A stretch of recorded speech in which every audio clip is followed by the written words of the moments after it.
कहानी की शुरुआत एक बहुत ही सुंदर और पुराने जापानी घर से होती है, जिसके चारों तरफ साफ पानी और हरियाली है। घर के अंदर हमारा हीरो बचपन में अपने दादाजी के पीछे पीछे जा रहा होता है और उसके हाथों में एक बर्तन है। एक कमरे में जाने के बाद दादाजी उस बर्तन को एक ऊंचे शेल्फ पर रखने में हीरो की मदद करते हैं। फिर दादाजी उसे कुछ स्नैक्स देते हैं ताकि वो उन्हें भी शेल्फ पर रख सके।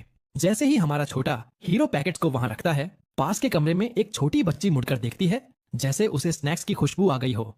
जल्द ही वो बच्ची कमरे में भागती हुई आती है, जिस पर हीरो का ध्यान जाता है। जब हीरो का ध्यान भटकता है तो वो बच्ची चुपके से शेल्फ से स्नैक्स चुरा लेती है और वहां से भागने लगती है। हीरो तुरंत मुड़ता है और उसे रंगे हाथों पकड़ लेता है, लेकिन वो छोटी बच्ची उसे देखकर एक प्यारी सी स्माइल देती है और हवा में गायब हो जाती है। हीरो को लगता है कि वो कोई भूत थी और वो डर जाता है, लेकिन उसके दादाजी उसे बताते हैं कि जो बच्ची उसने देखी वो बिल्कुल असली थी। दादाजी समझाते हैं कि वो उन चीजों को देख सकता है जो आम लोग नहीं देख पाते। इसलिए वो उस बच्ची को देख पाया जो असल में एक शांत आत्मा है और काफी लंबे समय से उनके घर में रह रही है। कई सालों बाद जब हमारा हीरो बड़ा हो जाता है तो वो दादाजी का घर छोड़कर अपने एक दूर के रिश्तेदार के खाली पड़े घर में शिफ्ट हो जाता है।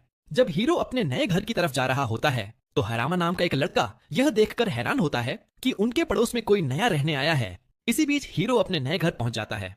वो घर के इतने बड़े साइज को देखकर हैरान रह जाता है। घर के अंदर से एक डार्क एहसास बाहर आ रहा होता है, जिससे उसे थोड़ी घबराहट होती है, लेकिन हीरो इस पर ज्यादा ध्यान नहीं देता और अपनी चाबी से गेट खोलने की कोशिश करता है। जैसे ही चाबी ताले पर लगती है, एक रहस्यमयी ताकत वहां आती है और उस धुंध को दूर भगा देती है। हीरो हैरान होकर अपने हाथ में रखे नोट और चाबी को देखता है और पाता है कि उसने पेपर पर जो भी लिखा था वो गायब हो गया है। तभी अचानक से बहुत तेज हवा चलती है और वो नोट उसके हाथों से उड़ जाता है।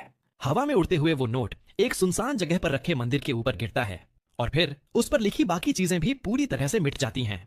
मंदिर के बहुत अंदर दो डरावनी आंखें दुनिया को देखने के लिए खुलती हैं। घर वापस आकर हीरो अपना सारा सामान नीचे रखता है और सफाई के उन सभी कामों की लिस्ट बनाता है जो उसे करने हैं।